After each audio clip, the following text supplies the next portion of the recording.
Good morning, students. I, Shifali, from Dips Bloomingdale's. Today we will continue chapter 4 again. His book, The Description of the Word, makes special mention of his time in China, that is Mongol Empire, and the bizarre inventions he saw there. It told Europeans how paper money was used in China, while the rest of the world used heavy metal coins. The same paper was used to make kites that were used to measure distances and send signals. The book also tells how black stones, now known as coal, were mined from the mountains and used as fuel.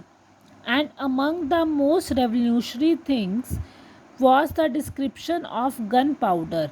The Chinese used it to make firecrackers and weapons. जो उसकी book थी the description of the word, उसमें specially वो time को mention किया गया है जिस टाइम पर वो चाइना में था, मीन्स उस टाइम पर जो मंगोल एम्पायर था, और उन्होंने जो बहुत नई नई चीज़ें सीखी थी, जिनका इन्वेंशन किया था, या जो चीज़ें उसने वहाँ नई चीज़ें देखी जिसके बारे में यूरोपियंस को नहीं पता था।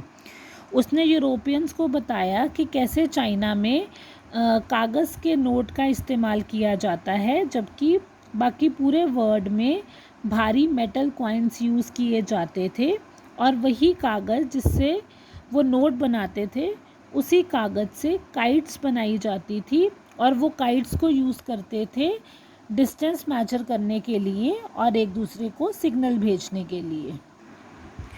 उसके बुक में ब्लैक स्टोन के बारे में भी डिस्कस किया गया है, जिसको हम आजकल कोयला कहते हैं, कि उसे माउंटेन्स में से कैसे निकाला जाता था और ईंधन के रूप में इस्तेमाल किया जाता था। इसमें भी सबसे ज़्यादा जो रेवोल्यूशनरी चीज़ थी, मतलब एक और तरक्की करने वाली, कुछ चेंज लेके आने वाली चीज़ थी, वो थी गन पाउडर, जिसको चाइनीज़ पटाखे बनाने के लिए और हथियार बनाने के लिए यूज़ करते थे। Finally, after 17 years in Khan's court, the Polos decided it was time to return to Venice. Their decision was not one that pleased Khan, who had grown to depend on the men, though in the end he agreed to their request. On the way back, they took a sea route known as the Spice Route.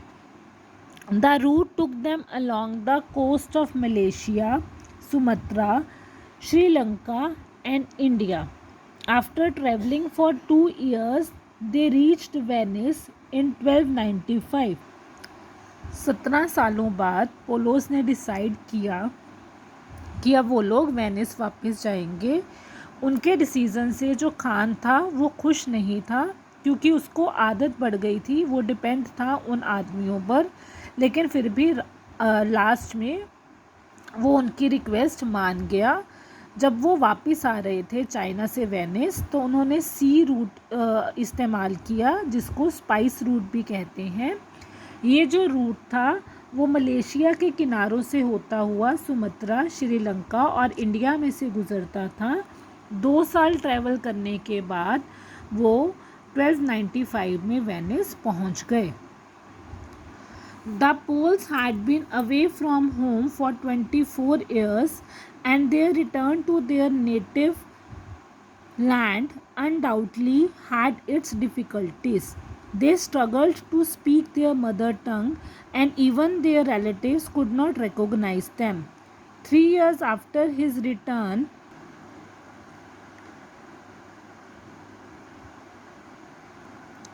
Marco commanded a warship in a battle and was captured. The book, returned when he was released, made Marco a celebrity.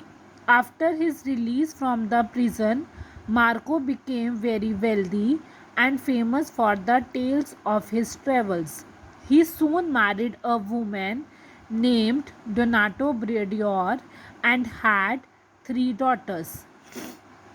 पोलोस जो कि 24 years के लिए अपने घर से दूर रहे थे, उनके लिए वापस अपने देश आना डिफ़िकल्टीज़ से, मुश्किलों से भरा हुआ था।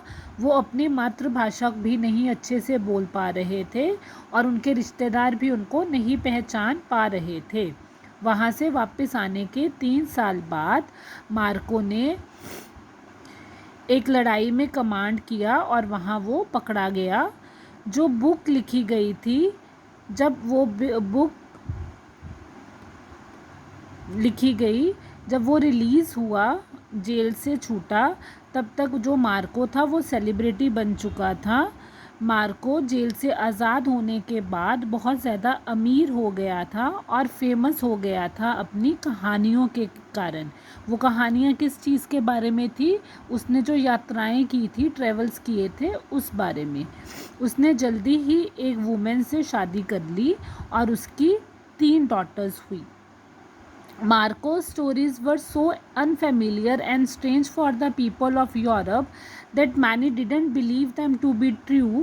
The book eventually earned another title, The Million Lies. Marco, however, stood by his book.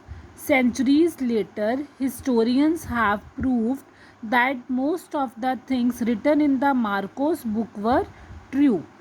Marco की जो स्टोरीज़ थी वो अनफेमिलियर थी, मतलब लोग उनके बारे में ज़्यादा जानते नहीं थे और यूरोप के लोगों को उन चीज़ों के बारे में नहीं पता था, इसलिए वो उन बातों पर विश्वास नहीं कर रहे थे। उनके विश्वास ना करने के कारण उस बुक को एक और टाइटल मिल गया और वो टाइटल था द मिलियन लाइज, मतलब हज़ारों झूठ। जबकि मार्को हमेशा अपनी बुक के साथ खड़ा रहा, मतलब उसने ये चीज़ बोली कि मैंने जो कहा है वो सच कहा है। कई शताब्दियों बीतने के बाद जब हिस्टोरियंस वहाँ गए तो उन्होंने प्रूव किया कि बहुत सारी चीज़ें जो इसमें लिखी गई हैं वो सच हैं। Marco lived till the age of 70 as he lay dying in his home in Venice on January 8, 1324. Friends and family paid him visits, urging him to admit that his book was fiction. Marco simply said, I have not told half of what I saw. कि Marco 70 साल की उम्र तक जीवित रहा।